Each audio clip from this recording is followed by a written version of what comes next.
السلام علیکم ناظرین، جب سے انسان نے اس دنیا پر قدم رکھا ہے تب سے ہی وہ ایک نہ ختم ہونے والی جدوجہد اور مشکلات کا سامنا کر رہا ہے۔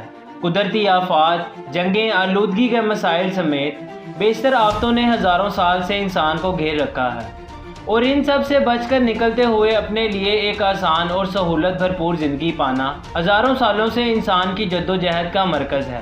لیکن ناظرین، 1500 سال قبل کرۂ ارض نے اپنی انسانی تاریخ کا سب سے خوفناک سال دیکھا، جب سورج کی روشنی زمین تک پہنچنا بند ہو گئی اور بارش کا رنگ سرخ مائل ہو گیا اور گہرے زرد بادلوں نے کرۂ ارض کو گھیر لیا۔ پوری دنیا ناقابل برداشت حد تک سرد موسم کے شکنجے میں آ گئی، اور اس کے بعد خشک سالی، قحط اور طاعون نے نسل انسانی پر مزید کاری ضربیں لگا ڈالی۔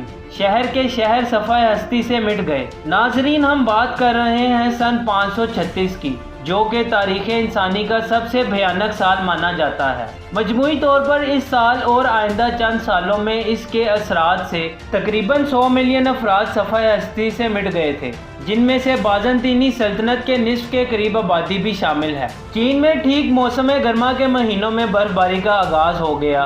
دنیا کے طول و عرض میں انتہائی خوفناک قحط سالی اور بھوک نے ڈیرے ڈال لیے، جس میں 20 لاکھ افراد جان سے ہاتھ دھو بیٹھے۔ تو ناظرین، سوال یہ ہے کہ اس وقت سورج کہاں گیا؟ قسطنطنیہ سے چین تک، روم سے برطانیہ تک کے قدیم مورخین کے مخطوطات میں سورج کے مسلسل 2 سال بجھے رہنے کا اشارہ ملتا ہے۔ لیکن کیا اس واقعے کا کوئی سائنسی ثبوت بھی موجود ہے؟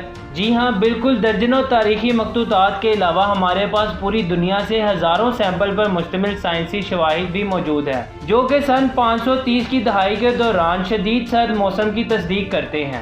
ناظرین، درخت اپنے اندر ہزاروں سال کی موسمیاتی تاریخ سموئے ہوئے ہیں۔ ہر سال درخت کی چھال ایک اندرونی رنگ کی صورت میں بڑھوتری کرتی ہے۔ بیلفاسٹ کی کوئنز لینڈ یونیورسٹی کے ماہر شجریات پروفیسر نے اپنی 30 سالہ تحقیقات میں دنیا کے کئی خطوں اور ممالک سے پرانے بڑے درختوں کی چھال اور تنوں کے ہزاروں سیمپلز کا تفصیلی تجزیہ کرنے کے بعد یہ نتیجہ اخذ کیا کہ 530 کی دہائی میں پوری دنیا کے درختوں کی بڑھوتری انتہائی کم اور محدود تھی، اور ان کی چھال میں بننے والی رنگز بے حد باریک اور چھوٹی تھی۔ اکثر کو تو آنکھ سے دیکھنا بھی مشکل تھا، لہٰذا تجربے کے لیے ان کی تصویریں لے کر انہیں انلارج کرنا پڑا۔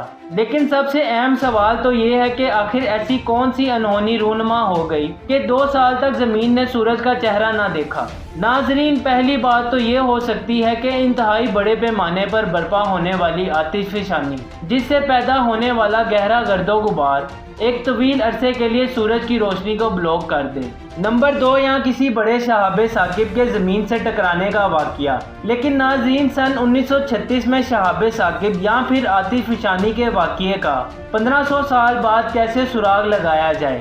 خوش قسمتی سے سائنس کے پاس اس کا بھی حل موجود ہے۔ جیسے کہ ماہرین کہتے ہیں کہ درختوں کی بڑھوتری کے دوران ان کے تنوں میں ایک رنگ کا اضافہ ہوتا ہے۔ اسی طرح مکمل برفانی علاقوں میں ہر سیزن میں گرنے والی برف بھی ایک دوسرے کے اوپر جمتی رہتی ہے۔ اگر ہم سن 530 کی دہائی میں گر کر جم چکی برف کو انٹارکٹیکا یا گرین لینڈ جیسے علاقوں سے خود نکالیں تو اس برف کی کیمیکل پراپرٹیز کا تجزیہ کر کے آتش فشانی یا شہاب ثاقب کا سراغ لگایا جا سکتا ہے۔ ناظرین، انٹارکٹیکا اور گرین لینڈ میں گزشتہ کئی سالوں سے سائنسدانوں کی ایک ٹیم پہلے ہی 1000 میٹر گہری برف کو کھود کر مختلف وقتوں میں اس کی کیمسٹری پر ریسرچ کرنے میں مصروف ہے۔ اس کے بعد ماہرین اس نتیجے پر پہنچے کہ سن 530 کی دہائی میں گرنے اور جمنے والی برف کے کیمیائی تجزیے سے اس میں بھاری مقدار میں سلفیورک ایسڈ کی موجودگی کی تصدیق ہوئی ہے۔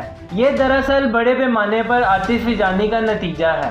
اب آخر میں یہ سوال پیدا ہوتا ہے کہ آخر وہ کون سا ایسا پہاڑ ہو سکتا ہے جس پر آتش فشانی کا ایسا واقعہ ہوا تھا؟ اس کے بارے میں 100% تو کچھ نہیں کہا جا سکتا، لیکن زیادہ تر ماہرین کا یہ خیال ہے کہ یہ جاوا اور سماٹرا کے بیچ سب سے بڑا آتش فشانی پہاڑ کراکاٹوا میں ہوا تھا، کیونکہ 27 اگست سن 1983 میں بھی کراکاٹوا پر ایک خوفناک آتش فشانی ہوئی، جس کے نتیجے میں تقریباً 40,000 افراد مارے گئے تھے۔ ماہرین کا ماننا ہے کہ سن 536 میں پوری دنیا کو تاریکی میں دھکیلنے والی غیر معمولی آتش فشانی بھی اسی کراکاٹوا میں ہوئی ہوئی تھی۔ اس کے اثرات کو مکمل طور پر ختم ہونے میں کئی دہائیاں لگیں اور اس کے اثرات کسی نہ کسی طرح سینکڑوں سالوں تک نبی نوح انسان پر اپنے اثرات چھوڑتے رہے ہیں۔ تو دوستو یہ تھی آج کی ہماری ویڈیو۔ اگر آپ کو ہماری ویڈیو اچھی لگی تو اسے لائک کریں اور اپنے دوستوں کے ساتھ شیئر کریں اور کمنٹ سیکشن میں اپنی رائے دینا مت بھولیے گا۔ اور جن دوستوں نے ابھی تک ہمارے چینل کو سبسکرائب نہیں کیا وہ ہمارے چینل کو سبسکرائب کریں اور ساتھ ہی بیل آئیکن کو پریس کر دیں تاکہ ہماری ہر آنے والی ویڈیو آپ تک بآسانی پہنچ سکے۔ بہت شکریہ۔